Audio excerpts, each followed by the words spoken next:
As COVID-19 restrictions dragged on into late 2021, some organizations that engaged volunteers had shut down completely. Others remained open, but volunteers may have been restricted by provincial health regulations from undertaking their roles.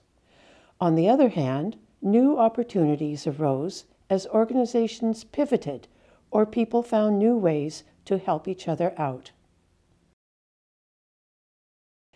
As the primary volunteer recruitment and referral center for the region, Volunteer Victoria supports about 300 nonprofit groups. The organization became curious about the effects that the pandemic was having on senior volunteers. How were seniors over 55 adapting to these changes? To stop or slow down, to start again? I did volunteer at the museum until they stopped all volunteers there.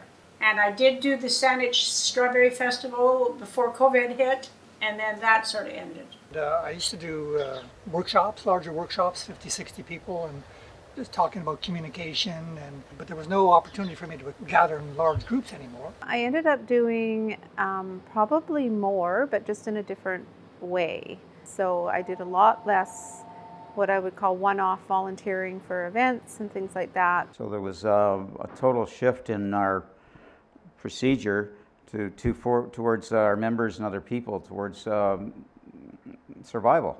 It stopped for several months, which was actually quite difficult because it's a great social activity. All we did was meet via Zoom calls, which certainly wasn't the same. A steering committee of seniors, aided by 2 staff members, devised a questionnaire to find out the effects of the pandemic on senior volunteers. Respondents were given the option of completing the questionnaire online or setting up a telephone meeting with an interviewer. The survey was posted on the Volunteer Victoria website, and some local publicity was done. 236 seniors responded. While this video provides a few statistics, it is more of a snapshot of how volunteers feel in 2022.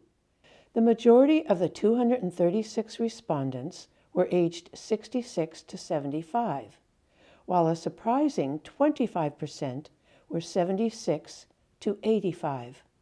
Approximately 81% of respondents were female and 17% were male.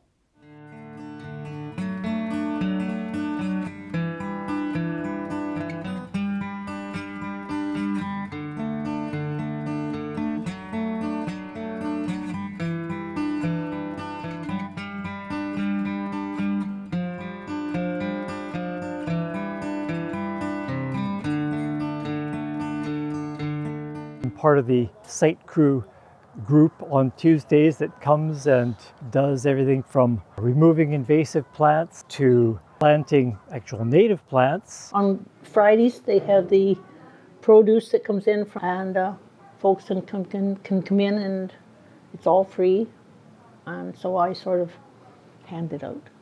So once a week I give a workshop, and it's just old people talking about the pressures and events that COVID is imposing upon us and our ability to and need to communicate. And we do quilting and crafts for sale at the gift shop. All the money that we make goes towards the upkeep of Swan Lake. I have a sewing machine and lots of fabric. So yeah, I sewed continually. All through they needed the masks. The good things about Sew for Hope was that they were, they able to invite a few people in to volunteer because of the kind of little, warehouse. We would have the door open even in the winter, and I volunteer as a board member on several boards as well. Everything was Zoom, so it was very different. So what we've been doing is on Wednesdays, you saw us putting the meals together, and then what we do is we go and give out to the ones that have managed to make it in here. We would keep our distances, our workstations.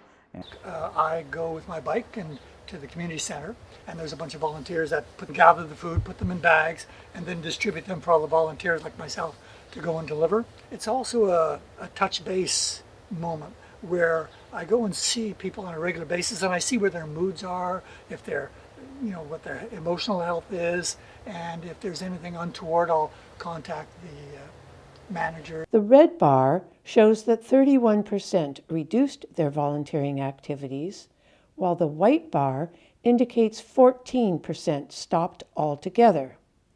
24% reported that some of their activities restarted. An individual may have given multiple answers if they volunteered in different places. We really missed not having our sessions together. This place was a boon to everybody here that came in during the pandemic, because even the restaurants were closed for a long time, right? And we just stayed at a great distance, but it was a place to have a coffee. I found that volunteering kind of kept me a little bit sane and away from thinking about COVID all the time, and I will do more of it if I can. And even though you might get muddy or dirty or rained on, there's a certain bonding that happens with adversity. And then we have coffee and cookies after, which is more bonding.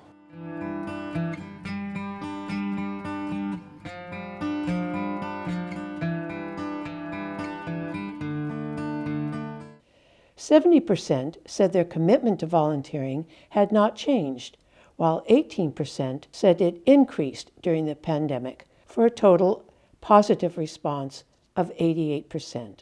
We have done a total of 30 interviews, and I personally have done about 5 interviews. I was surprised with the passion of the volunteers that I interviewed, particularly surprised with the energy of people that were in their 70s. I interviewed 5. I don't think I was prepared for the level of articulation and the clarity that volunteers brought. I was surprised to hear that no one stopped of their own volition. They stopped because perhaps their programs were shut down or delayed or suspended for a period of time, or they had a health reason. I noticed particularly that volunteering did not stop when you reached 70. It kept on, and the longer it kept on, the more clarity of purpose.